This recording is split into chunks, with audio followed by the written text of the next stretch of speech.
Pernah dengar istilah gifted child? Yakni anak yang punya kemampuan berpikir, belajar, atau berprestasi jauh di atas rata-rata teman sebayanya. Bisa di satu atau lebih bidang, misal intelektual, kreatif, seni, atau kepemimpinan, dan lain sebagainya. Kira-kira untuk mengetahui seorang anak itu termasuk gifted child itu gimana ya?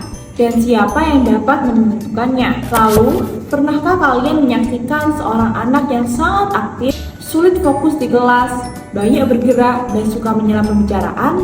Bahkan orang tua maupun guru sampai kewalahan mengatur perilakunya. Bukan karena nakal, tapi karena kondisi tertentu. Kira-kira apa ya yang terjadi pada anak tersebut? Siapa yang dapat mendiagnosis anak tersebut serta menentukan intervensi yang tepat? Nah, ayo kenalan dengan tenaga profesional yang dikenal sangat lembut, sabar, dan soft spoken itu, yakni psikolog anak. Selamat datang di video 10 menit makin tahu tentang peran psikolog anak yang dipresentasikan oleh kelompok 1 dengan anggota Aska Askia, Quincy Salsabila, Ataya Dava, Dea Nurul, Hanif Anabawi, Karin Putri, dan Sabita Hana. Nama profesinya psikolog anak. Tapi jangan salah, kliennya nggak cuma anak loh. Tentu saja orang tua atau pengasuh anak juga menjadi fokus dari psikolog anak. Karena anak itu sendiri masih tergantung dan dipengaruhi oleh pengasuhnya. Lalu, klien yang ditangani oleh psikolog anak itu merupakan individu yang berusia 0 sampai 18 tahun. Secara umum, peran psikolog anak adalah mendiagnosis, menilai, mencegah, dan menangani gangguan psikologis pada anak-anak hingga remaja. Mereka bekerja untuk mengoptimalkan kesejahteraan, fungsi adaptif, dan perkembangan anak dengan mempertimbangkan aspek biologis, sosial, keluarga, dan lingkungan pendidikan anak. Jadi, kalau dari ilustrasi sebelumnya yang mendiagnosis keadaan seorang anak baik itu gifted child, ADHD, atau keadaan lainnya adalah tugasnya psikolog anak. Diagnosisnya pun terbatas hanya pada ranah diagnosis psikologis, bukan diagnosis medis. Lalu, bagaimana seorang psikolog anak menegakkan diagnosis keadaan anak? Selanjutnya adalah peran dalam penilaian. Melakukan asesmen psikologi komprehensif termasuk tes kecerdasan, kepribadian, dan juga perilaku untuk mengumpulkan data yang menyeluruh tentang kondisi psikologis dan juga perkembangan anak.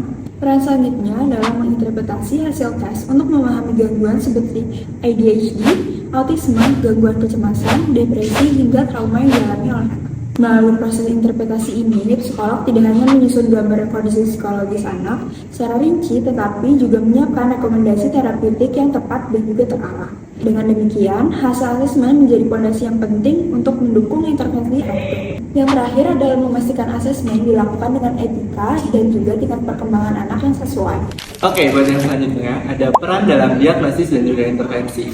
Buat yang pertama, menentukan diagnosis klinis berdasarkan hasil asesmen, wawancara keluarga, dan observasi perilaku. Nah, diperlukan asesmen ini, wawancara keluarga, dan juga observasi perilaku agar hasil yang didapatkan itu akurat dan masalah klien dapat terselesaikan. Yang kedua, ada merancang intervensi terapeutik berbasis bukti atau evidence-based therapy seperti CBT, cognitive behavioral therapy, play therapy, atau terapi keluarga. Nah, buat yang terakhir ada menggabungkan intervensi di sekolah, rumah, dan juga di komunitas untuk memperkuat efek terapi. Bagaimana sih caranya? Nah, buat yang pertama, ada di sekolah. Dapat berkolaborasi dengan guru dan juga konselor yang ada di sekolah. Buat yang kedua, ada di rumah. Memberi pendidikan serta panduan kepada orang tua. Selanjutnya, pada komunitas. Kita dapat menghubungkan dengan dukungan sosial, kerjasama dengan organisasi lokal atau tenaga sosial. Untuk peran yang selanjutnya juga nggak kalah penting nih, yaitu adalah dalam konseling dan juga dukungan keluarga. Untuk yang pertama akan kita bahas yaitu adalah membantu orang tua dalam memahami kondisi anak, khususnya dalam mengidentifikasi penyebab kenapa sih anak tersebut itu melakukan perilaku yang dianggap bermasalah. Nah, itu tuh ada banyak faktor yang melatar belakanginya. Ada faktor internal, yaitu gangguan perkembangan atau kondisi emosional, maupun eksternal, yaitu adalah pola pengasuhan, tekanan akademik, atau juga dinamika sosial. Untuk yang kedua, yaitu adalah memberikan bimbingan pengasuhan atau parental guidance dan juga pelatihan strategi komunikasi yang positif. yang dilakukan dengan cara membantu orang tua untuk mengembangkan kemampuan berkomunikasi, kemudian juga mendengarkan aktif dan juga menggunakan bahasa yang bersifat tidak menyalahkan anaknya. Kemudian untuk yang ketiga yaitu adalah membangun kerjasama antara keluarga, sekolah, dan juga tenaga kesehatan yang lainnya. Di mana penelitian ini juga sudah dilaksanakan oleh Gormley pada tahun 2024 yang menunjukkan bahwa kolaborasi antara lintas sistem itu dapat meningkatkan efektivitas intervensi dan juga mempercepat kemajuan anak. Nah, kolaborasi ini biasanya dikenal sebagai interprofessional and ecological collaboration. Selanjutnya, aspek etis dan hukum juga pastinya memiliki peranan penting bagi seorang psikolog klinis anak.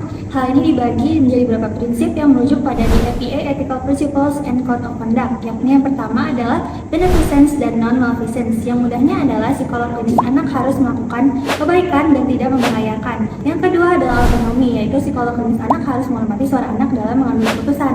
Artinya, psikolog hanya berperan sebagai fasilitator yang memandu anak dalam mencapai well-being-nya, sementara anak menjadi problem solver dan decision maker dalam menentukan jalan hidupnya. Ketiga adalah confidentiality, yakni kerahasiaan dan anonimitas data itu wajib, sehingga data assessment pada anak-anak tidak boleh disebarluaskan secara terbuka pada pihak manapun. Akan tetapi, bila hasil assessment tersebut menunjukkan kondisi yang mengancam ataupun bahaya seperti kekerasan ataupun risiko bunuh diri, itu dilakukan kepada significant other seperti orang tua atau walinya untuk mencegah terjadinya hal yang tidak diinginkan. Dan yang terakhir adalah mandatory reporting. Dugaan kekerasan seperti kekerasan fisik, verbal maupun seksual harus dilaporkan kepada pihak berwenang sebagai kewajiban etis dan hukum untuk melindungi hak dari anak itu sendiri.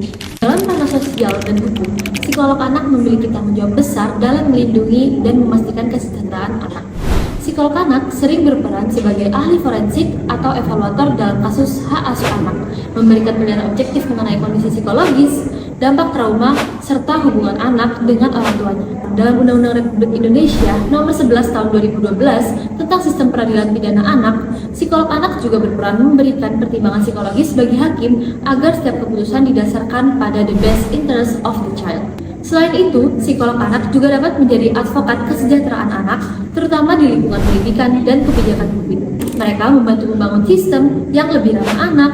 Lebih jauh lagi, psikolog anak bekerja lintas sistem yang mana berkolaborasi juga dengan tenaga kesehatan, pendidik, aparat hukum, dan pekerja sosial. Peran kolaboratif psikolog klinis anak itu penting banget karena mereka nggak kerja sendirian. Psikolog anak bekerja bareng guru, konselor sekolah, tenaga medis, dan juga pekerja sosial. Tujuannya biar dukungan ke anak itu lebih menyeluruh, bukan cuma di sekolah, tapi juga di rumah dan lingkungannya. Nah, di sini psikolog juga ikut bantu nyusun rencana pendidikan individual atau IEP bareng guru dan orang tua. Jadi strategi pembelajaran anak bisa disesuaikan sama kebutuhannya. Menurut laporan dari Washington State Institute for Public Policy atau WSIPP, MST ini adalah terapi intensif berbasis keluarga dan komunitas yang berfokus di lingkungan sehari-hari anak, kayak rumah, sekolah, dan lingkungan sosialnya. Terapi ini bantu mengubah perilaku anak lewat pendekatan kognitif dan juga keluarga. Jadi secara keseluruhan, psikolog anak itu berperan sebagai penghubung antar sekolah, rumah, dan komunitas, biar perkembangan anak bisa lebih optimal dan menyeluruh. Nah, dari peran-peran psikolog anak yang sudah dijelaskan tadi, bisa disimpulkan bahwa psikolog anak memiliki peran yang fokus untuk memahami, mencegah, dan menangani masalah perkembangan emosional serta perilaku anak dan remaja dengan melibatkan berbagai pihak seperti keluarga, sekolah, dan juga komunitas. Jadi, kalau dirasa ada abnormalitas pada anak bisa ke psikolog anak, tapi nggak hanya ketika ada masalah aja. Kalau orang tua ingin konsultasi terkait perkembangan dan potensi anak juga bisa ke psikolog anak.